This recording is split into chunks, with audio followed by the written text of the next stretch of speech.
Okay, we've already had prayer, and I trust that you that are viewing online will pray for us as we continue in this parallel gospels, that God would enlighten you with His Word. We are moving to page 66 in your book, and by the way, that is the book Parallel Gospels in Harmony.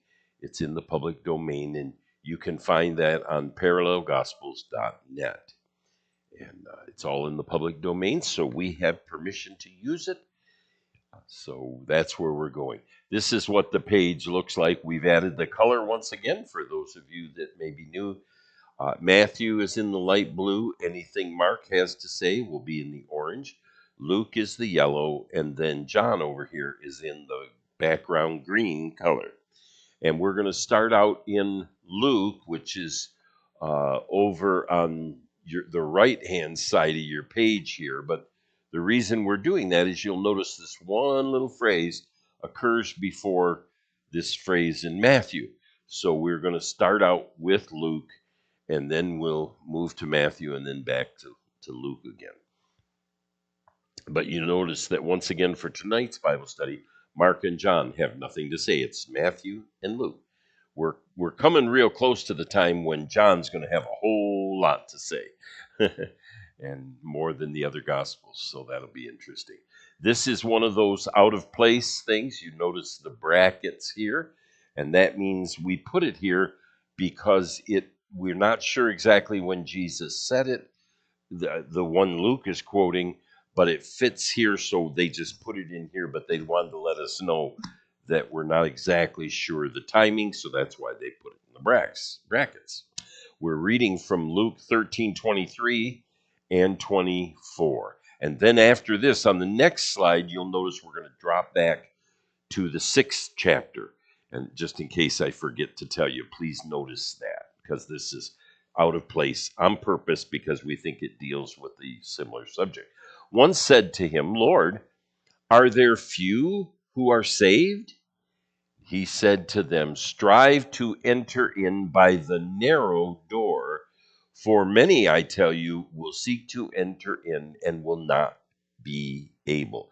And usually the King James, in referring to this, uses the straight gate, and that is the same thought here, that it's the narrow gate. So this tells us a couple things I think we need to consider. First of all, there are a lot of people, even in America, that claim to be Christian. But this says there are going to be a whole lot of them not be able to get in. And so let's read on. For each tree is known by its own fruit. Makes sense, right? For people don't gather figs from thorns, nor do they gather grapes from a bramble bush. For there is no good tree that brings forth rotten fruit, excuse me, that's hard for me to say, nor again a rotten tree that brings forth good fruit. So he's saying that it is a principle in nature set up at the creation that each tree would bear seed of its root and would bear seed after its own kind. It's also true spiritually, and that's the point he's making. You don't expect to go to a fig tree and uh, gather figs from among thorns or grapes from a bramble bush. You just don't do that. So if it's also true that if the tree is rotten, don't expect to find good fruit on it. If it's a good tree, don't expect to find bad fruit on it. It will be good. Okay. Now we're going to go back to Matthew, because you notice once again that that was just a small phrase there that happened first. Enter in by the narrow gate, for wide is the gate and broad is the way that leads to destruction, and many are those who enter in by it. How narrow is the gate and restricted is the way that leads to life. Few are those who find it. Beware of false prophets who come to you in sheep's clothing, but inwardly are ravening wolves. By their fruits you will know them. Do not gather grapes from thorns, nor figs from thistles. Um, okay. Um, have you heard people talk like this, saying, "Well, I, I can't believe in the God of the Bible. I just can't believe that a God who, in the Old Testament, he was a God of war, and I don't like the God of the Bible." They'll tell you, and you know what I feel like? You don't have to like him. You just have to serve him. And I think you'll find the longer you serve him, the more and more you'll like it. But if you never investigate, one of these days, when he brings us all into judgment, you're going to say, "Well, I didn't like you, God," and see how far that takes you. And I'm sure it'll take you a long ways, but it'll be a long ways away from God. And obviously, you want to go to heaven. There's only one God. There's not a myriad of gods, and you can pick and choose the one you like best. You got to find the one that is really God. And millions down through the millenniums have made up their own gods because they didn't like something about the Creator God, the God of the Israelis, the God of the Bible, Jesus in the flesh. And those very religions are this broad way that leads to destruction. What's fascinating is notice it didn't say that there would be the gate is narrow, and there's going to be those that seek him will go in the narrow gate. That's not what it said. It said that all of them, this illustration is basically saying all of these are seeking to make it into the kingdom of heaven, but they're going about it serving the wrong God, and they're serving him the wrong way. And we need to follow the restricted way of life. Okay, you might not like the God of the Bible, but it's not going. I mean, you can't say he's not God just because you don't like him. And then this is so fascinating. He says, "Beware of false prophets." Um, how can you tell a good prophet from a bad one? Well, number one, by their fruits you'll know them. One of the big factors of most uh, false religions is you just look at what they did with Jesus. Some way or another, they'll try to rob him of his godhood. They'll try to say he was a created being, or he was just merely a man. He was a good prophet. All of these things. Well, I'm sorry. That's a false prophet, and you're looking at a false religion. It might be more palatable to you, but that doesn't mean it's the real God of heaven. Uh, boy, there's so many people that are going to try to go to heaven and wind up in hell because they listen to false prophets. There's see what they do with Jesus. Also, check out what they do with the Bible itself. They'll say, "Oh, it's just a lot of times it's people who believe in what they call the critical text, and they are Bible critics, and they'll say, "Oh, well, it's a good book and it's got good moral stories, but you can't take it literally, and you can't believe everything it says, like the global flood and all that." Hey, I'll tell you, I believe it. And the way I heard the old timers say it is they believe that Jonah was swallowed by a whale. And if the Bible said that Jonah ate the whale, we'd believe that too. But the Bible didn't say that. The Bible said Jonah was swallowed by the whale. And so we believe it. And I don't need, people have come up with proofs that people could live for a while in the belly of a great fish or of the great whale if it was. And you know what? We don't need to do all those things. God said it. He could have put a bubble of gas around him and made sure the gas was air. I don't know, but I believe it. And I believe it just that simply. So I believe. So the false prophets, what do they do with Jesus? What do they do with the word? Some of them won't take the Bible seriously. They'll allegorize everything. Others will basically say that you can't trust the Bible at all. And watch out, those are false prophets. Also, those who do not believe Jesus is God, they are false prophets. That's their fruits. And by their fruits you will know them. How many times have you had someone quote to you, "Oh, well, don't judge me. Don't judge me. The Bible says, judge not that you be not judged." Did you notice what the scripture says? By their fruits you will know them. So, okay, you can call it what you want. We can call it fruit inspectors, but you judge them by their works and by the things they do. Uh, they're ravening wolves. They might look like sheep, but they're ravening wolves. And don't just look at the fruit of their life, and you won't be deceived. Okay? Even so, every good tree produces good fruit, but the corrupt tree produces evil fruit. A good tree can't produce evil fruit, neither can a corrupt tree produce good fruit. I'm getting my words fumbled up. Every tree that does not grow good fruit is cut down and thrown into the fire. Is that plain enough? Therefore, by their fruits you will know them. He's going to get even further. Notice what he says here in verse 21. Not everyone who says to me, Lord, Lord, will enter into the kingdom of heaven, but he does not the will of my Father who is in heaven. But he who does the will of my Father who is in heaven. Many will tell me in that day, Lord, Lord, didn't we catch this list? Didn't we prophesy in your name? In your name cast out demons? And in your name do many mighty works? Wow. Uh, there's going to be some that have done some things I hadn't done yet. I haven't cast out any demons that I know of yet.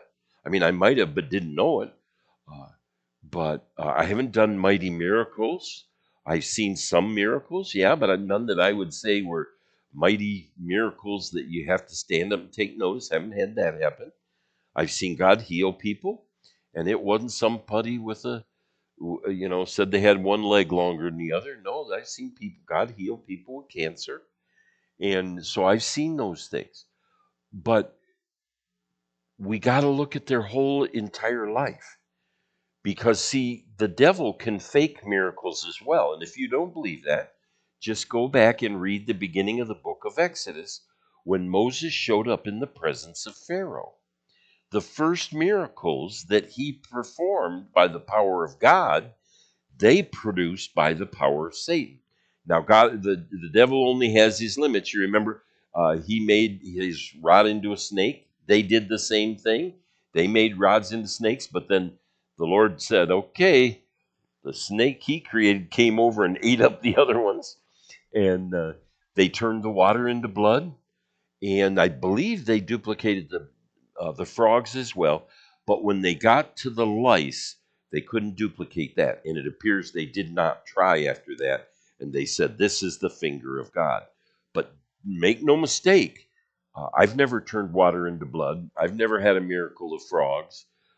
I've not done these things. I haven't turned my shepherd's rod into a snake. Those are pretty impressive things on your resume. But he'll say it wasn't of him. Wow, what a terrible thing. Okay, we're gonna now look over to Luke and how Luke says it. The good man out of the good treasure of his heart brings out that which is good. The evil man out of the evil treasures in his heart brings out that which is evil. For out of the abundance of the heart the mouth speaks. Why do you call me Lord, Lord, and do not the things which I say? Okay, what's he talking about here? Remember, we're still in the Sermon on the Mount here, and the things he said were the Beatitudes and that great list that is, some of it cuts us pretty close. Don't call him Lord if we're not doing those things, and that's what he's saying here. All right?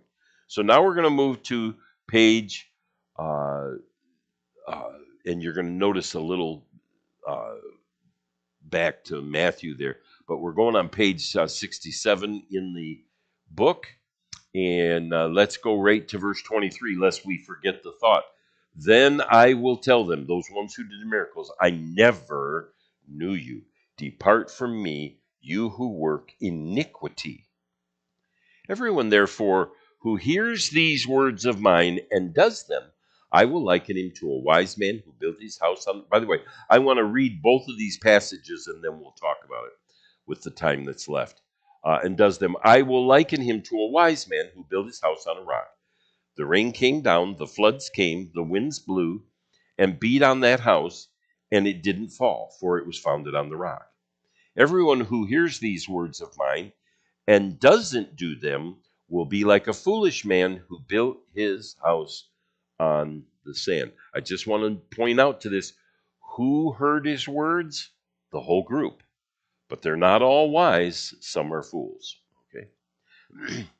The rain came down, the floods came, and the winds blew and beat on that house, and it fell, and great was its fall. I think we're going to sing The Wise Man Built His House Upon the Rock. Everybody ready? Oh, I'm just kidding. It happened when Jesus had finished these things that the multitudes were astonished at his teaching, for he taught them with authority and not like the scribes.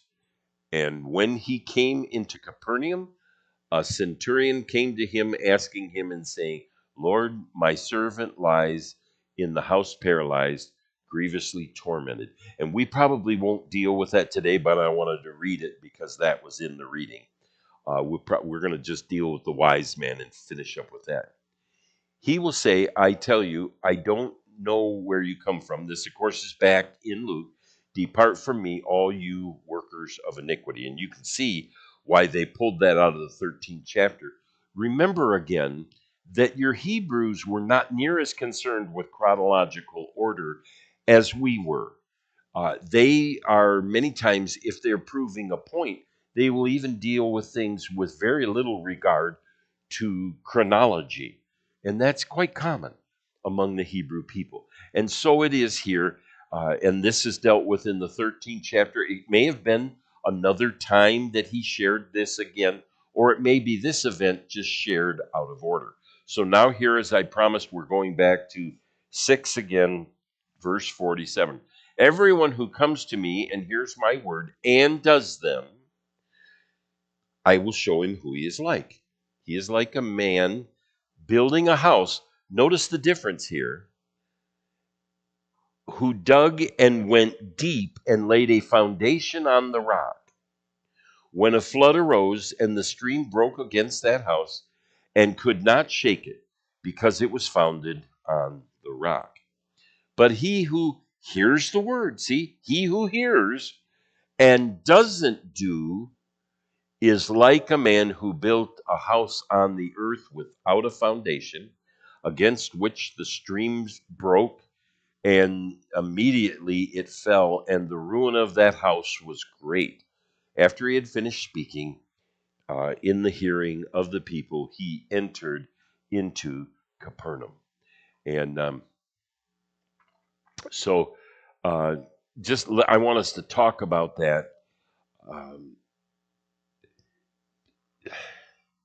Have you ever noticed how, like with a car or even a house, particularly, you'll notice little signs that something's wrong?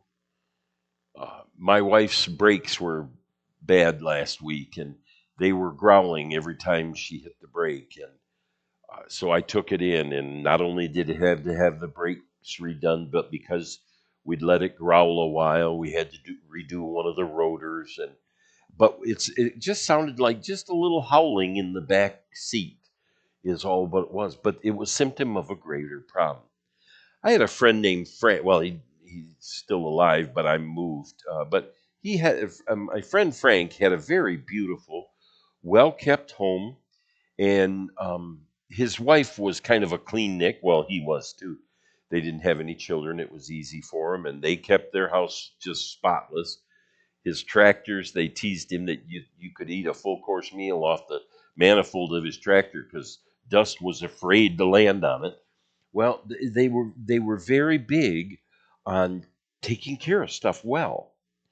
But she started noticing just a little thing. She noticed when she shampooed the carpet, it took a very long time for the carpet to dry. And she was noticing that for a while, and she mentioned it to Frank, and he just didn't think much of it. He thought she was probably shampooing the carpet too often, which may have been. Um, but so he didn't worry much about it.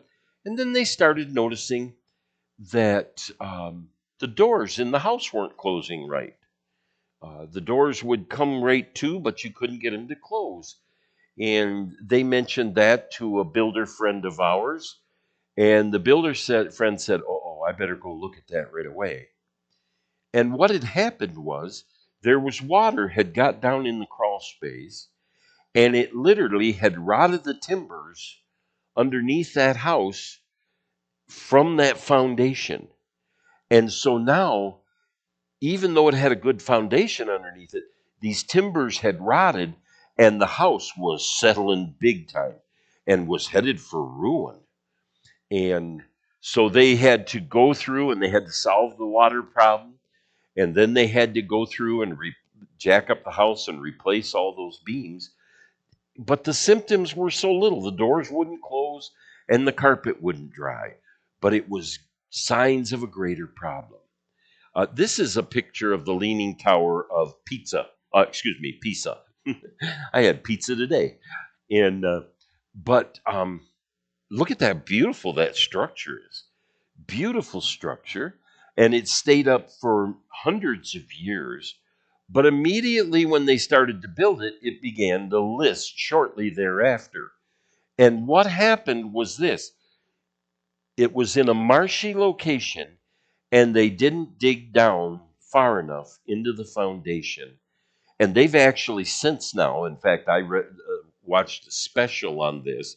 They had to go in and on the side, the high side, they dug down in the earth and they put huge, like abutments and embankments down there, covered them back up, and then brought cables up to the structure to shore it up. And they did. They actually drew some of the list back so that it used to actually list worse than it does now. But that little bit of give and that little bit of off was showing a larger, much worse problem, a problem with a bad foundation. Um,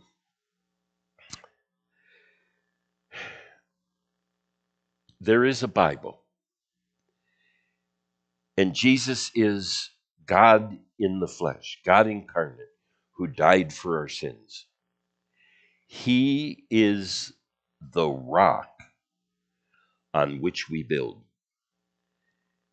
Have you ever noticed how many religions there are today? There's a bunch of them.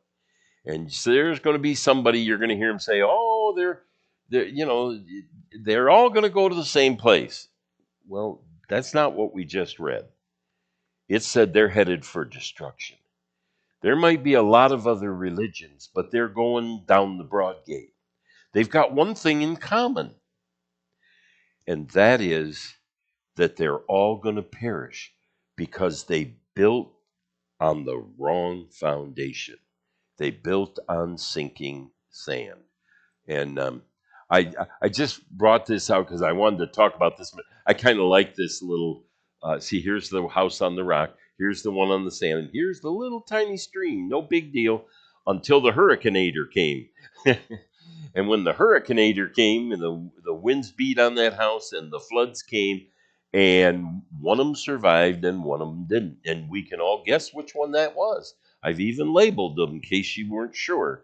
But the one that was just built on the sand uh, didn't survive the storm. Okay, several observations and then I'll draw a few conclusions. First of all, the foolish man has some cool things about him. He was able, if he wanted to save enough money on this foundation he didn't put in.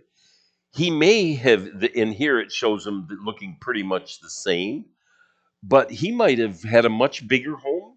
He might have had a two-story home. He was able to spend some money on aesthetics because he saved it by not building a big fancy foundation. And so there's probably people thought, wow, he did good. Look at that beautiful home. Look at that other guy. His house is kind of meager. But this guy, he's got it going on. That house is beautiful. Well, so he could build a larger home, or he could just save the money and say to the wise man, hey, look at here. Look at the money I saved. We're going on vacation next week, you know. And because of the money we saved, because we didn't, what were you doing? Trying to get that thing on the rock, and or digging down a foundation, which might be the case sometime.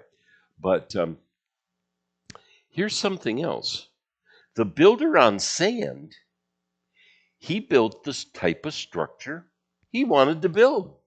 Some people would say, oh, he was free. His house doesn't look like everybody else's. He's free. He's a free spirit, and he does things. He probably sang that song, I did it my way. And well, I'll tell you what, he might have done it his way, but when the floods came, it was a different story, huh? He was considering only the present and probably what was easiest. Okay, the wise man is limited. Now, here you notice the size rock they got pictured here. I kind of like the picture of that rock because he was kind of limited. He could only build it so big if he was going to put it on that rock, because he only had so much room on that rock. There was many years ago, there's a famous picture, probably many of you have seen it, of Frank Lloyd Wright's cantilevered home. And he's got this house that cantilevers out, and it goes right over this creek. And it's very beautiful. It's been celebrated for years. The untold part of that story is they had to go back and redo that whole thing, or it was going to be in the bottom of that creek because it was settling really bad. So they had to go in and shore it up again. So this man spent a lot of money on stuff you couldn't see, stuff that many would have said it didn't make a difference. He spent a lot less. He had a lot less to spend on aesthetics. His house might not have looked as nice. The location on the rock limited his options on size and even the type of structure.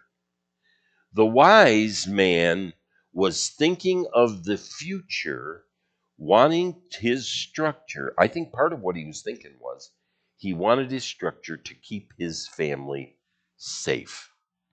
And then this man followed, I'm going to say he followed, the Bible doesn't say it, but I'm going to say he followed the architect's plan.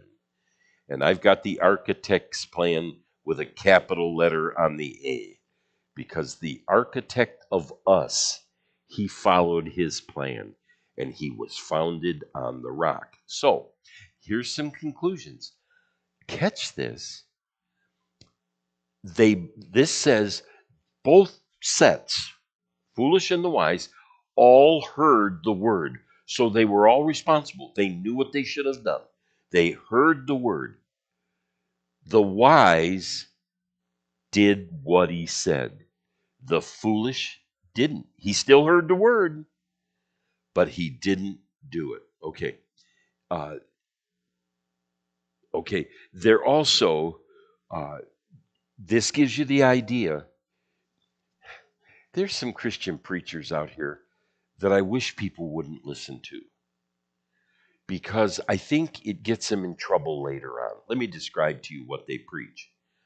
If you serve God, God's going to give you everything you want. He's going to not allow you to get any diseases. He's going to keep you safe from illness.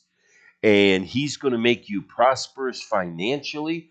And you are going to have whatever you want financially. You're going to be wealthy if you serve God. There's only one problem with that. It's not true.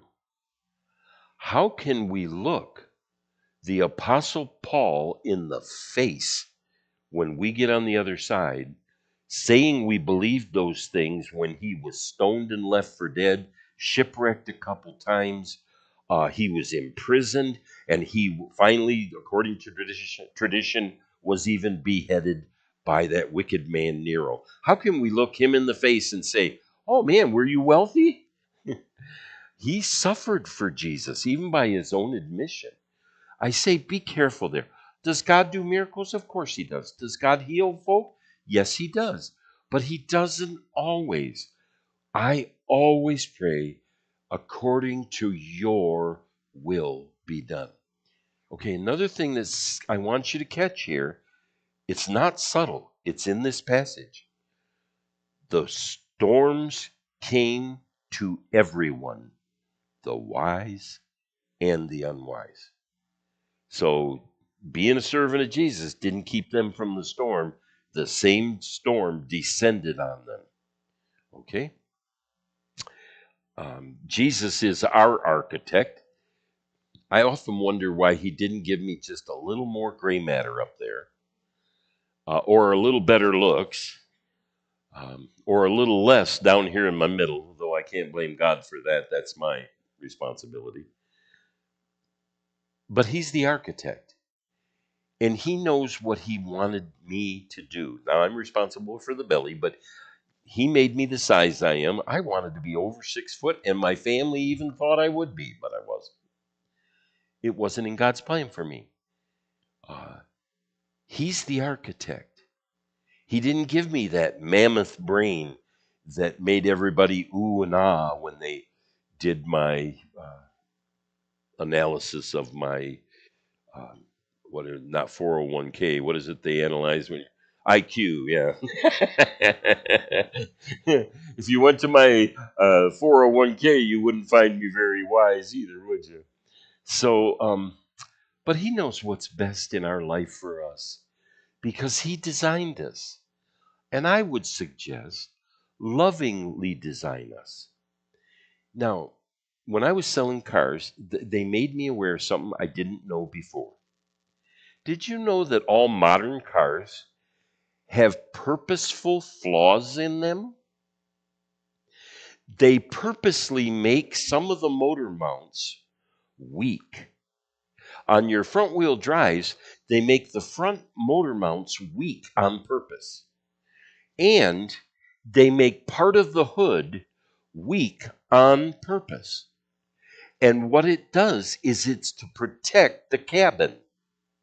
When you hit something, the the hood will pop up in the middle because in the middle is where that weak spot is in the hood, and that protects you from a lot of flying debris. Not everything, but if it all works right, it does.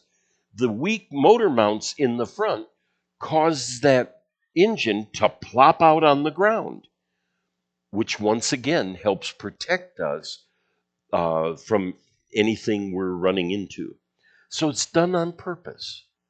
Who knows but what some of the flaws, when we get before the great architect, we'll find we needed those crinkle zones in our life. Maybe, I don't know, maybe they were wrinkle zones. I got lots of them, right? But maybe that was something to protect us. And we don't know it. We complain about it because we wanted to be the brain and we wanted to make the big money and we wanted to be healthy all the time. Well, but God, our designer, our architect, knows what He's designed you for, and He will help you as much as you let Him to accomplish that in your life. Okay. Jesus is the only foundation to build on. Everything else is sinking sand. Everything else is going to blow you away when the storms come. Kind of like the three little pigs. There was one house that was built right, and the other two were bacon before they were done. Baconator sandwiches, I think. Um, okay. Okay. Yeah, and I wanted to mention the principles that he's saying they needed to obey. I believe he is specifically talking about the principles that were in this book. And then there was something else that I thought this was really cool. And I'm going to spend a few moments on this and then we'll quit.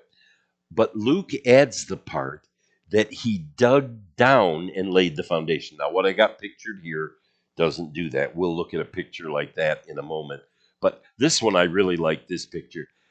Every time I look at a picture like this, you know what I ask myself? Why? Somebody with way too much time on their hands. For not only does this not have a good foundation, not only is it laid on sand, it's built out of sand. And the first good breeze or a little bit of rain that falls, it's going to be history.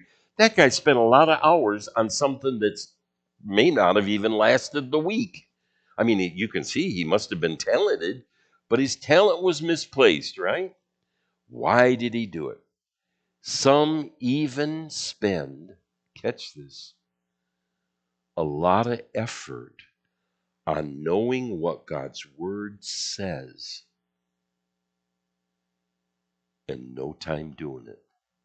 Oh, Lord, help me.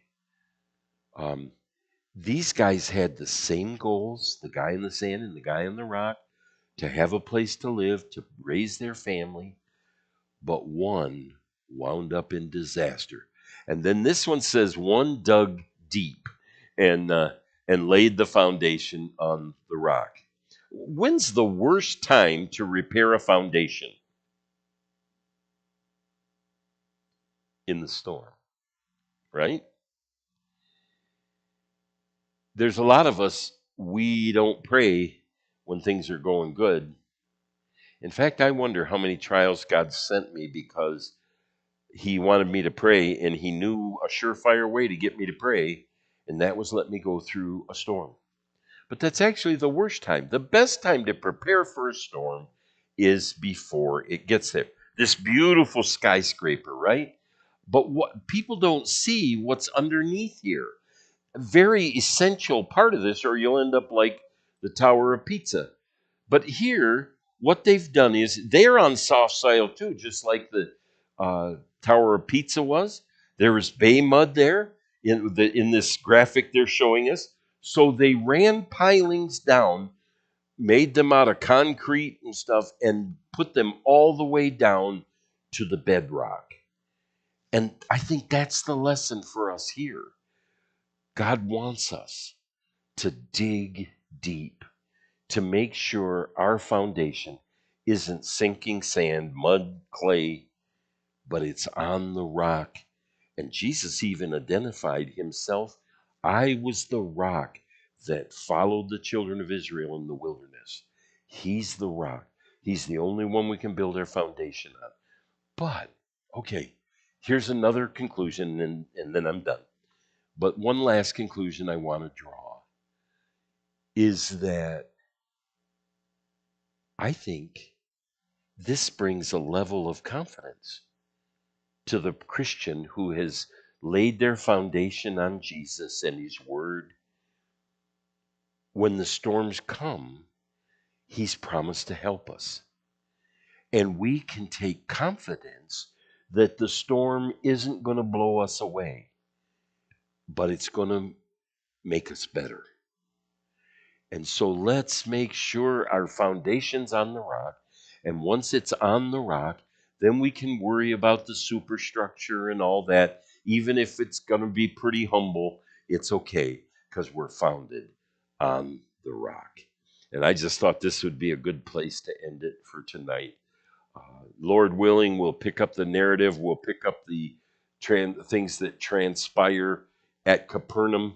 And there's some really cool little details there that I want us to look at before we go on. And so, any questions on that?